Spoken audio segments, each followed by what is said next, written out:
Soccer ടോക്കിൻ്റെ പുതിയൊരു വീഡിയോയിലേക്ക് സ്വാഗതം. ബ്ലാസ്റ്റേഴ്സിന് കിട്ടിയില്ല, മുംബൈക്കും കിട്ടിയില്ല.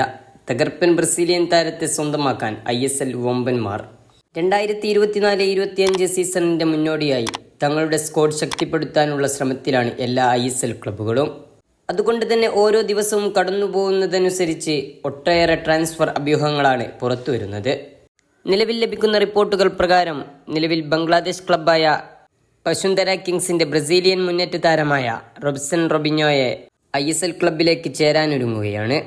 ISLിലേക്ക് പുതിയതായി വന്ന മുഹമ്മദൻ SCCയാണ് താരത്തെ സ്വന്തമാക്കുന്നത്. റോബ്സനെ സ്വന്തമാക്കാൻ Blasters, Mumbai city, east Bengal എന്നീ ക്ലബ്ബുകളും രംഗത്തുണ്ടായിരുന്നു. എന്നാൽ താരത്തിന് ഏറ്റവും മികച്ച ഓഫർ മുഹമ്മദൻസ് നൽകിയതോടെ താരം അത് സ്വീകരിക്കുകയായിരുന്നു. എന്നിരുന്നാലും താരവുമായി ബന്ധപ്പെട്ട് ഔദ്യോഗിക പ്രഖ്യാപനം ഉടൻ ഉണ്ടാകും. കിരീടവരൾച്ച മാറ്റാൻ കേരള ബ്ലാസ്റ്റേഴ്സ് ഒരുങ്ങേണ്ടതുണ്ട്. അതിനാൽ മികച്ച താരങ്ങളെ കാണുമ്പോൾ കേരള ബ്ലാസ്റ്റേഴ്സ് സൈൻ ചെയ്യേണ്ടതുണ്ട്. ഫുട്ബോളിൻ്റെ പുതിയ അപ്ഡേറ്റ്സുമായി സോക്കർ ടോക്ക് വീണ്ടും എത്തും.